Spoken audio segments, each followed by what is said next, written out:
Top quality और consistent performance के लिए सिर्फ सिल्वर पंप नाम याद रखना। અમદાવાદ પ્લેન દુર્ઘટનામાં ઇજાગ્રસ્તોની યાદી હવે સામે આવી છે। નમસ્કાર, હું છું આપણી સાથે હેતવી અને તમામ વિગતો આપને બતાવી રહ્યા છીએ। સિવિલ હોસ્પિટલમાં સારવાર લઈ રહેલા લોકોની યાદી બહાર આવી છે। 32 જેટલા લોકો સિવિલ હોસ્પિટલમાં સારવાર લઈ રહ્યા છે। તેમના નામ, ઉંમર અને કયા વોર્ડમાં છે તે વિગતો સામે આવી છે। ઇજાગ્રસ્તોમાં વિદ્યાર્થીઓ, મહિલાઓ, તમામ લોકો જે હતા તેઓના નામ સામે આવ્યા છે।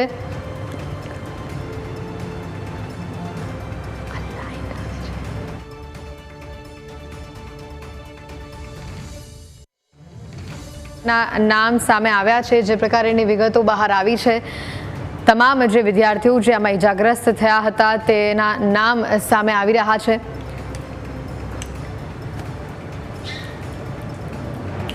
અને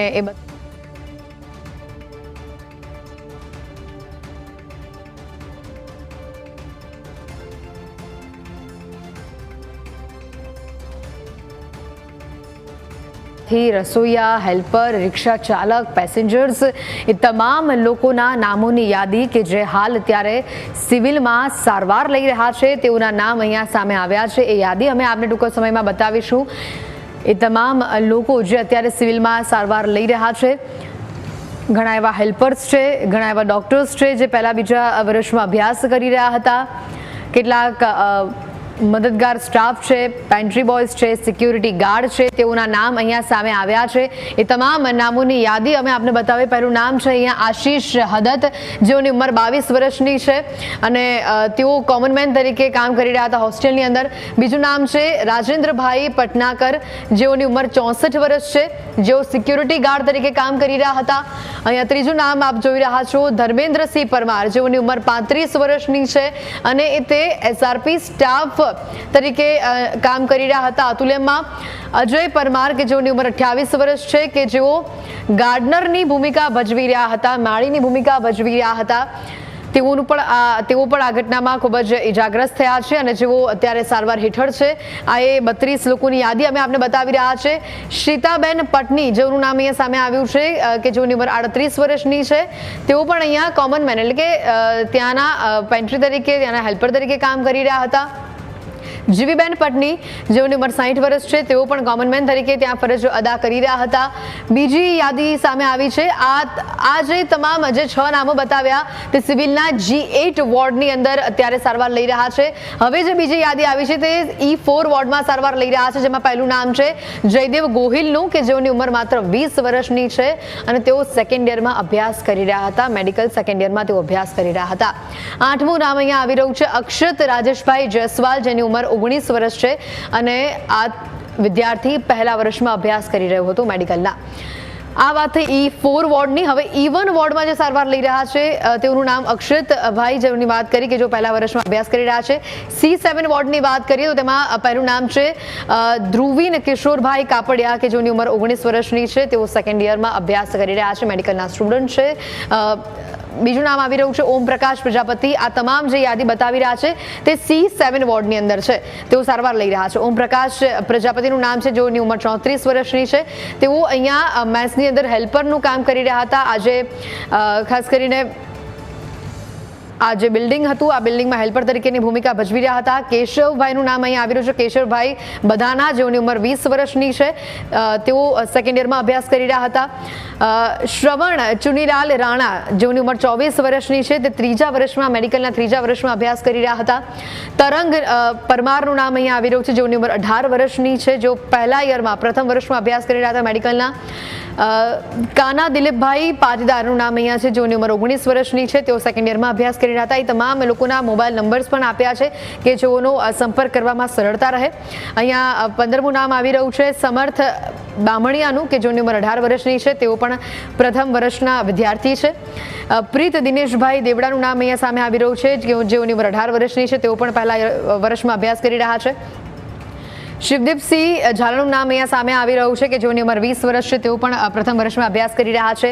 રોહિત કુમારનું નામ સામે આવી રહ્યું છે.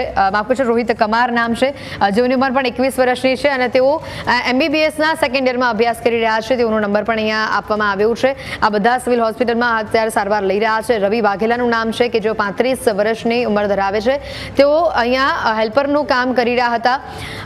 કૃણાલ નરેન્દ્રભાઈ અગ્રવાલનું નામ છે, જેઓની ઉંમર 19 વર્ષની છે અને તેઓ પહેલા યરમાં અભ્યાસ કરી રહ્યા હતા.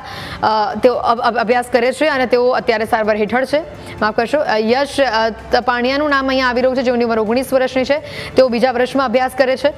નયનાબેન મેહુલભાઈ રાજપૂત, તેઓનું નામ છે, 50 વર્ષની ઉંમર ધરાવે છે. તેઓ અહીંયા રસોઈયા તરીકે કામ કરી રહ્યા હતા. આ બેન બીજું પણ નામ છે જેનું નામ રાગિનીબેન રાજપૂત છે, જેઓની ઉંમર 43 વર્ષની છે. તેઓ પણ રસોઈયા બેન તરીકે અહીંયા કામ કરતા હતા. સાથે જ વિશ્વાસ કુમારનું નામ અહીંયા આવી રહ્યું છે, જેઓની ઉંમર 35 વર્ષની છે. તેઓ પેસેન્જર હતા. અહીંયા રાજેશ પટનીનું નામ સામે આવી રહ્યું છે, જેઓની ઉંમર 47 વર્ષની છે. જેઓ રિક્ષા ચાલક હતા. જેઓ અહીંયા એ સમયે જ્યારે આ દુર્ઘટના બની ત્યારે તેઓ અહીંયા હાજર હતા. જીત ભુરતિયાનું નામ અહીંયા આવી રહ્યું છે સામે, જેઓ સારવાર લઈ રહ્યા છે. 18 વર્ષની ઉંમર છે. તેઓ પહેલા વર્ષમાં અભ્યાસ કરતા હતા. અમીષા અશ્વિનનું નામ સામે આવી રહ્યું છે, જેઓની ઉંમર 24 વર્ષની છે અને તેઓ ફાર્માસિસ્ટ હતા. માફ કરજો, ફાર્માસિસ્ટ છે અને તેઓ અત્યારે સારવાર હેઠળ છે. તેઓની ટ્રીટમેન્ટ ચાલી રહી છે. અહીંયા ગંભીર રીતે ઇજાગ્રસ્ત તેઓ થયા હતા. ભવનસિંહનું નામ આવી રહ્યું છે, 32 વર્ષની તેઓની ઉંમર અને તેઓ અહીંયા હેલ્પર તરીકે કામ કરી રહ્યા હતા અને તેઓ અત્યારે ઇજાગ્રસ્ત થયા છે. રિતેશ કુમાર શર્માનું નામ છે અહીંયા, જેઓ બીજા વર્ષમાં અભ્યાસ કરે છે. 21 વર્ષની તેઓની ઉંમર છે. થર્ડ આઈસીયુની વાત કરીએ, થર્ડ આઈસીયુ કેબિનની વાત કરીએ કે જ્યાં ગંભીર રીતે ઇજાગ્રસ્ત થયેલા એક વ્યક્તિની સારવાર ચાલી રહી છે, જેમાં કમલેશભાઈ પટનીનું નામ છે, 40 વર્ષની તેઓની ઉંમર છે. તેઓ પણ આ ઘટના સમયે ત્યાં જ આ બિલ્ડિંગમાં હાજર હતા જ્યાં પ્લેન અથડાયું, જ્યાં પ્લેન ક્રેશ થયું, જ્યાં તેનો સૌથી વધુ કાટમાળ પડ્યો હતો. આ ઘટનામાં કમલેશભાઈ સૌથી વધુ ઇજાગ્રસ્ત થયા છે. 1200 બેડ A2નું જે વોર્ડ છે ત્યાં કલ્યાણીબેન ખત્રી કે જેઓ 35 વર્ષની ઉંમર ધરાવે છે અને તેઓ જે કામ કરી રહ્યા હતા, અહીંયા ન્યુરો જનરલ લખેલું છે, એટલે તેઓ પણ કદાચ મેડિકલ ડિપાર્ટમેન્ટના કર્મચારી છે કે જેઓ અત્યારે સારવાર લઈ રહ્યા છે. આ 32 નામોની યાદી કે જેઓ અત્યારે સિવિલના અલગ અલગ વોર્ડમાં સારવાર લઈ રહ્યા છે, તેઓની આ યાદી. અને ખૂબ જ મહત્વની વાત કે આ તમામ લોકો જે આ ઘટનામાં ઇજાગ્રસ્ત થયા છે તેઓની સારવાર ચાલી રહી છે. આશા કરીએ છીએ કે તેઓ ઝડપથી સાજા થઈ જાય, કારણ કે આ જે આખો ઘટનાક્રમ હતો, જે આખી ઘટના બની હતી, મોટી સંખ્યામાં લોકો જે મોતને ભેટ્યા, આ એ લોકોની યાદી કે જે આમાં બચી ગયા છે, ઇજાગ્રસ્ત થયા છે. આપણે એક જ પ્રાર્થના કરીએ કે આ તમામ ઇજાગ્રસ્તો ઝડપી સારવાર થાય, તેઓની ઝડપી રિકવરી આવે, ઝડપી તેઓ પોતાના ઘરે જઈ શકે. અત્યારે આ બધા જ હોસ્પિટલમાં